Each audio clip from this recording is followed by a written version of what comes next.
സ്നേഹമുള്ളവരെ, ഉൽപ്പത്തി പുസ്തകത്തിന്റെ 9-ാം അധ്യായത്തിന്റെ 5-ാമത്തെ തിരുവചനത്തിൽ നമ്മളിങ്ങനെ വായിക്കുന്നു: ജീവരക്തത്തിന് മനുഷ്യനോടും മൃഗത്തോടും ഞാൻ കണക്ക് ചോദിക്കും.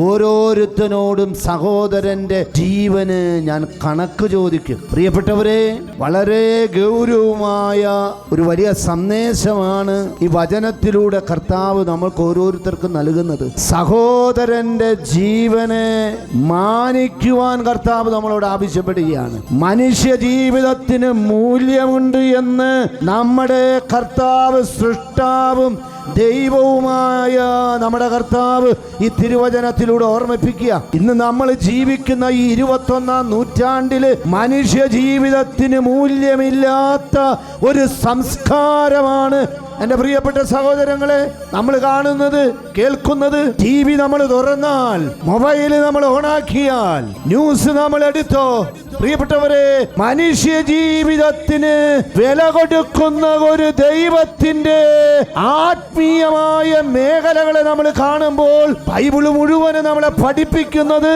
മനുഷ്യ ജീവിതത്തിന് വില കൊടുക്കുന്ന, മനുഷ്യന് കൃഷ്ണമണി പോലെ നിന്നെ എന്നെ കരുതുന്ന ദൈവത്തിന്റെ അപരിമേയമായ പദ്ധതിയുടെ രക്തചുരുക്കമല്ലേ ഈ ബൈബിൾ എന്ന് പറയുന്നത്. സഹോദരങ്ങളെ, ജീവന് മൂല്യമുണ്ട്. ദൈവം സൃഷ്ടിച്ച ജീവിതത്തിന് മൂല്യമുണ്ട്. അത് ഈ ഭൂമിയിൽ പാഴാക്കി കളയരുതെന്ന് നമ്മുടെ കർത്താവ് വചനത്തിലൂടെ നമ്മളെ ഓർമ്മിപ്പിക്കുക. മറ്റുള്ളവരെ നമ്മൾ ബഹുമാനിക്കുവാൻ, ആദരിക്കുവാൻ കർത്താവ് നമ്മളോട് ആവശ്യപ്പെടുകയാണ്. സർവശക്തനായ ദൈവമേ, കാരുണ്യവാനായ കർത്താവേ, അത്ഭുതകരമായ നിന്റെ അനുഗ്രഹത്തിന്റെ കരം ഈ ജനത്തിന്റെ മേൽ നീട്ടണമേ. കർത്താവേ, മനുഷ്യ ജീവിതത്തിന് വില കൊടുക്കാത്ത, മനുഷ്യ ജീവിതത്തിന് മൂല്യം നൽകാത്ത ഒരു അന്ധകാരത്തിന്റെ സ്വാധീന സംസ്കാരം ഇന്ന് ദൈവമേ ദൈവമക്കളിലേക്ക് വന്ന് ഇന്ന് സമൂഹത്തിൽ നടക്കുന്ന അനീതി, അക്രമത്തിന്റെ, ജീവനഷ്ടത്തിന്റെ അന്ധകാര സ്വാധീനങ്ങൾ ഇന്ന് ദൈവമക്കളുടെ ജീവിതങ്ങളിൽ നിന്ന് യേശുക്രിസ്തുവിന്റെ അധികാരമുള്ള നാമത്താൽ, പൗരോഹിത്യ അധികാരത്താൽ ബന്ധിക്കുന്നു, ബന്ധിക്കുന്നു, ബഹിഷ്കരിക്കുന്നു.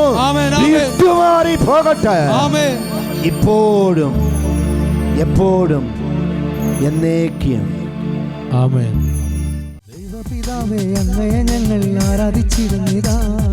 ദൈവപിതാവേ, അങ്ങയെ ഞങ്ങൾ പാടി സ്തുതിക്കുന്നിതാ. ദൈവപിതാവേ, അങ്ങയെ ഞങ്ങൾ ആരാധിച്ചിരുന്നിതാ. ദൈവപിതാവേ, അങ്ങയെ ഞങ്ങൾ പാടി സ്തുതിക്കുന്നിതാ. ആരാധന അങ്ങേക്ക്